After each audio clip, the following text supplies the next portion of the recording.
Our nation has been shaken to its core. A young girl just 7 years old became a victim of a horrific crime. Her name is Cwecwe, and her story is a stark reminder of the darkness that can permeate even the places meant to nurture and protect. Cwecwe was at school, Bergview College in Matatiele, Eastern Cape. It was a day like any other. She was waiting for transport, the familiar routine that marked the end of her school day. But on this day, the unthinkable happened. Cwecwe was raped. The details of that day are too painful to recount here. What matters is that a child's innocence was stolen, her sense of safety shattered, and the trust that we, as a society, place in our institutions, deeply shaken. The news of Cwecwe's ordeal spread like wildfire, igniting outrage and a profound sense of grief across South Africa. It became a chilling reminder that even within the supposed sanctuaries of learning, our children are not safe. In the aftermath of the attack, a shadow of suspicion fell upon Bergview College. How could such a horrific act occur on school grounds, a place entrusted with the well-being of young minds? The investigation quickly focused on 3 individuals, including the school's principal, Jaco Pieterse. All 3 were required to submit DNA samples, a standard procedure in such investigations. However, Principal Pieterse initially resisted, casting further doubt on the institution's commitment to transparency and justice. The Eastern Cape Education Department took swift action, serving Bergview College with a deregistration notice. While this decision aimed to address the immediate concern of student safety, it also raised questions about the school's accountability. The deregistration highlighted a potential systemic failure, leaving many to wonder how such an environment could fester unchecked, and what measures were being taken to prevent similar tragedies in other institutions across the country. Cwecwe's story resonated deeply with South Africans, evoking a collective sense of outrage and anguish. The incident went beyond a single act of violence. It exposed the fragility of the very systems designed to protect our most vulnerable citizens.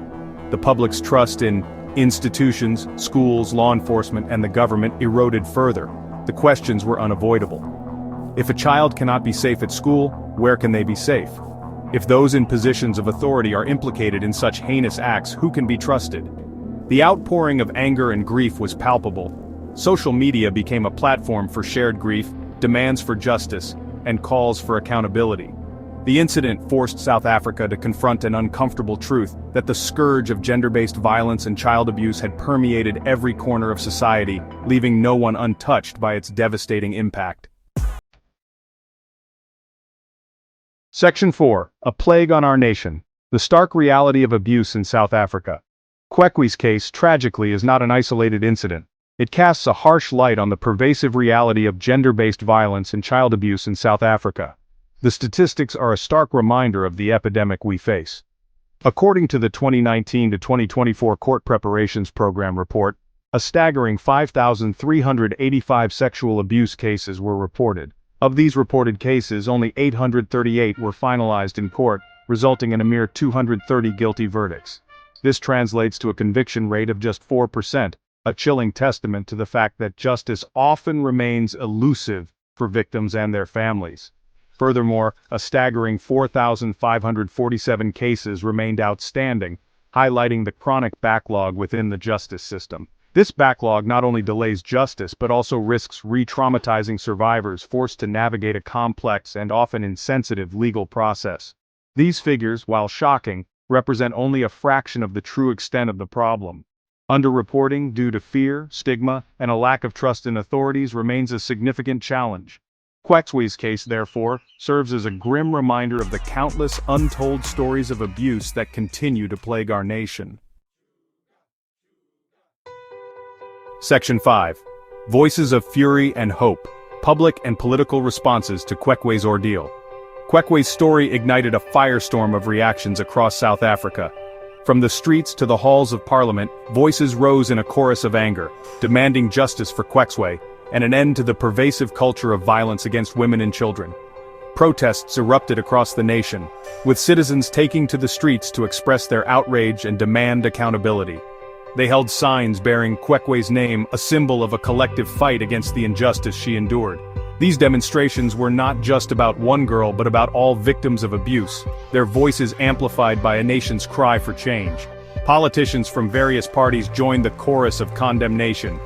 Eastern Cape Provincial Legislature Speaker Helen Sauls-August welcomed the progress made in the investigation, particularly the importance of DNA evidence, and called for the immediate suspension of the suspects. The EFF, known for its vocal stance against injustice, described the incident as barbaric and inhumane.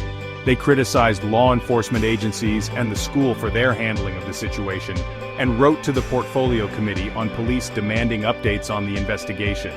Not in My Name, a prominent civil society organization, called for systemic changes within the education system. They criticized the education department's handling of the case and questioned the school's conduct following the incident. Section 6. A broken system exposed. Experts decry systemic failings.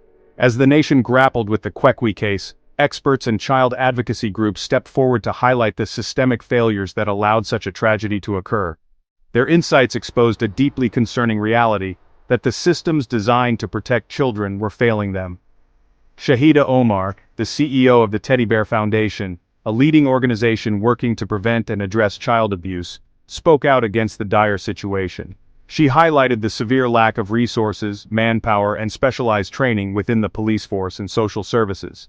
Omar criticized the decision to deregister Bergview College, arguing that it was a reactive measure that did little to address the root causes of the problem. She emphasized the need for proactive measures, such as mandatory background checks for all school staff and comprehensive child protection policies in every learning institution. Experts also pointed to the critical role of education in preventing abuse. They called for age-appropriate sexuality education in schools that empowers children to understand their bodies, recognize inappropriate behavior, and speak out against abuse. The need for increased awareness campaigns targeting parents, educators, and communities at large was also emphasized. Section 7. Justice for Cwecwe. Safety for all, a call to action. Cwecwe's story is a painful reminder of the work that still needs to be done to protect our children. It is a call to action for every South African to stand up and demand better protection, better support, and a better future for all our children. We cannot allow these horrific acts to continue. We must demand justice for Cwecwe and every child who has suffered in silence. This demands a multifaceted approach addressing the issue from every angle. First and foremost, we need to strengthen our justice system. The dismal conviction rates for sexual offenses are unacceptable. We need specialized units within the police and courts, equipped to handle these sensitive cases with the care and expertise they deserve. Second, we must invest in our children's safety by providing adequate resources for child protection services. This includes increased funding for organizations like the Teddy Bear Foundation that provide vital support to victims and their families. Finally, and perhaps most importantly, we need to change the societal attitudes that allow abuse to flourish. This requires comprehensive education campaigns that challenge patriarchal norms, promote gender equality, and empower children to speak out against abuse. Justice for Cwecwe is not just about punishing the perpetrators of this horrific crime. It is about creating a society where every child can grow up feeling safe, valued, and protected. It is about ensuring that no child ever has to endure the pain and trauma that Cwecwe experienced. Let her story be a turning point, a catalyst for real and lasting change. Let us honor her suffering by building a future where all children can live free from fear.